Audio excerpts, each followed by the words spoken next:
Hi guys, for today's video, happy Monday everyone.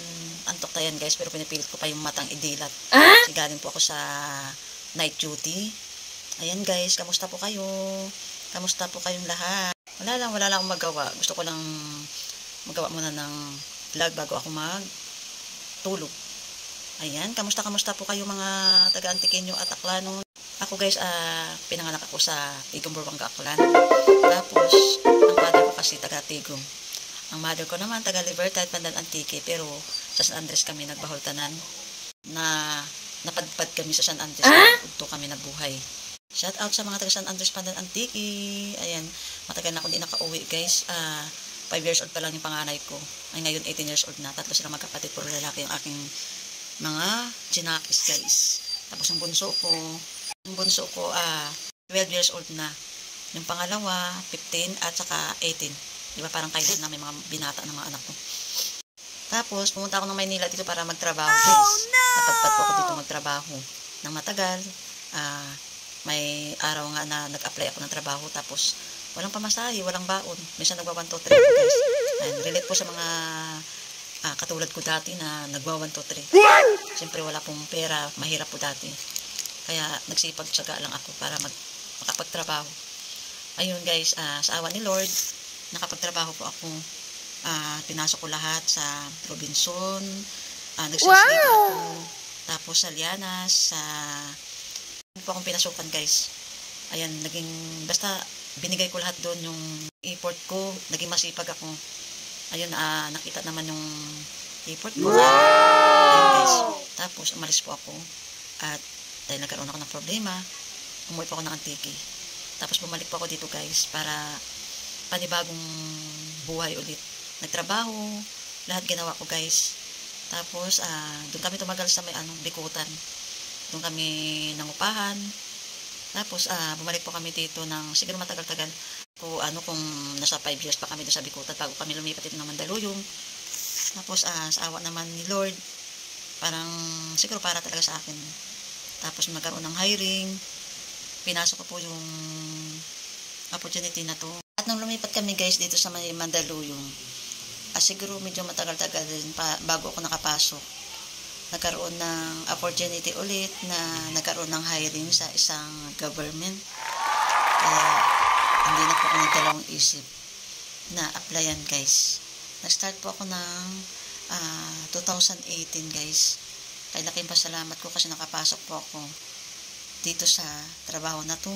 Oh, thank you so much. At laking tulong po guys. 2018 po ako nag-start na magtrabaho. Hanggang ngayon dyan pa rin po ako sa awa ni Lord. Kahit maraming hindi muna gustuhan. Pero kailangan magpakumbaba. Magpakumbaba ka lang. Kahit minsan nasasaktan ka, pero kailangan mong lakasan ang loob mo. Pagpansin ng mga bagay-bagay na yan. Kaya ako, hanggang ngayon, dyan pa rin po ako pumapasok guys. Simula po nung trabaho po ako guys, nung kasagsagan ng COVID, doon po talaga yung parang grabe ang hirap po ng trabaho na yun. Siyempre, hindi mo naisip na gano'ng mangyayari. Tapos, ko yung bis ko sa trabaho. Siyempre, kailangan mo yun guys. Nakapagpundar na rin ako ng bahay. Nakabili po ako ng bahay sa Antipolo guys. Kasi ang ginagawa ko, nag-iipon ako ng pera. Hindi yung iwawaldas lahat guys. Siyempre, mahirap din pag wala kang pera. At sa awa ni Lord, ganun nakapag-ipon ako, kaya nakabili ako ng bahay. Tapos may tirahan naman po kami dito sa may Mandaluyong. At saka malapit lang po yung trabaho ko, kaya hindi mo na kailangan pamasahe, lalakarin mo lang dyan na agad yung trabaho mo. Kaya ngayon, nagpapasalamat talaga ako dahil binigyan ako ng ganitong opportunity na makapagtrabaho dito. Tapos, sa una parang ayaw ko, pero sa isip ko kaya ko. Kailangan magtiwala ka lang sa sarili mo, yung kailangan gawin mo guys. Kaya ako nagtiyaga ako. Ang dami kong problema na nangyari sa buhay ko, pero yung lahat ay dahil kay Lord. dahil sa tiwala mo kay Lord, malalagpasan mo yan. Kaya lahat, sobrang dami guys, na mabilang. Kaya mga kabataan ngayon, napakaswerte nila kasi hindi sila nakaranas ng hirap.